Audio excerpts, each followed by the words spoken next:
నెల్లూరు నగరంలోని స్థానిక 54వ division Jagananna colony నందు తాత నాగరాజు తాను దైవంగా భావించే స్వర్గీయ మాజీ ముఖ్యమంత్రి వైఎస్ రాజశేఖర రెడ్డి విగ్రహాన్ని తన సొంత నిధులతో ఏర్పాటు చేశారు. ఈ సందర్భంగా 53వ డివిజన్ వైఎస్ఆర్సీపీ ఇన్ఛార్జ్ వెంగళరెడ్డి చేతుల మీదుగా రాజశేఖర రెడ్డి విగ్రహానికి పూలమాల వేసి నివాళులర్పించి తదనంతరం మాట్లాడుతూ ప్రస్తుతం ఈ కాలనీలో 270 కుటుంబాలు నివసిస్తున్నాయని, వారికి ఉచిత సురక్షిత మంచినీరు ఏర్పాటు చేశామని తెలియజేశారు.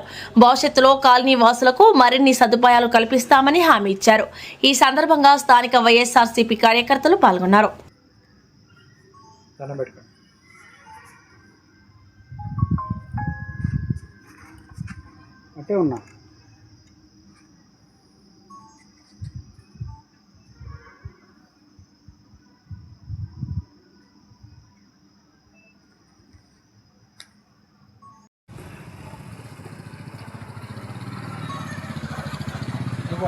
ఆశ కలిగింది.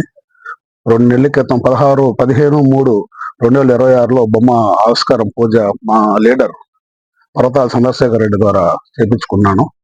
ఆ తర్వాత నేనంత పబ్లిసిటీలోకి నేనేం తీసుకురాలేదు. ఈ రోజు నా ఫ్రెండ్ అయిన ఎంగల్ రెడ్డి ద్వారా మమ్మల్ని అందరూ పిలిచి చేయాల్సింది కోరుతున్నాను.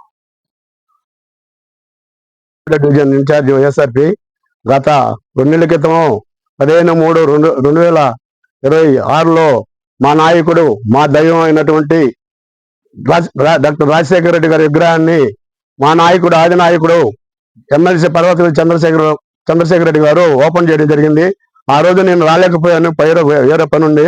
దాని బాగా ఈరోజు అందరు చెప్తా ఉంటే ఎక్కడ పెట్టినా ఇదే ఒక నా మిత్రుడు నాగరాజు, ఇతను వచ్చి నా మిత్రుడు నాగరాజు భలే కట్టించాడు, తోలేదు అంటే ఒక 2 రోజుల క్రితం వచ్చి చూశాను. ఇంత బాగా చేసి నువ్వు పబ్లిసిటీ ఎందుకు చేసుకోలేదంటే ఏం చేయలేదు. దానికి అనుగుణంగా మా నాయకుడు ఓపెన్ చేసినా సరే ప్రతి అందరికి తెలియాలని, వెంకటేశ్వరంలో మొత్తం జిల్లా మొత్తం తెలియాలని, అట్లాగే మా నాయకుడు రాజశేఖర రెడ్డి చేసే ప్రజల గుండెల్లో స్థిరస్థాయిగా ఈ రోజు ప్రపంచంలో ఎవరన్నా ముఖ్యమంత్రి ఉన్నాడంటే మా నాయకుడు రాజశేఖర రెడ్డి. ఆ నాయకుడు కుమారుడైన జగన్మోహన్ రెడ్డి గారు ఇంకా ప్రజల్లో లోతుగా పోయి ప్రతి పథకాన్ని కరోనా టైంలో అయితే అసలు ఇంట్లో నుంచి బయటకు రాని పరిస్థితుల్లో కూడా బట్టన్ నొక్కి డబ్బులు ఇచ్చారు. 6 కింద చేశాడు ఒక పెద్ద ఆయన. బట్టన్ నొప్పి సరిపోతా బట్టన్ నొక్కి ఈరోజు ఏం చేస్తున్నాడు, ఏం చేయటం, ఏ పథకం లేదు, ఏమీ లేదు, శూన్యం.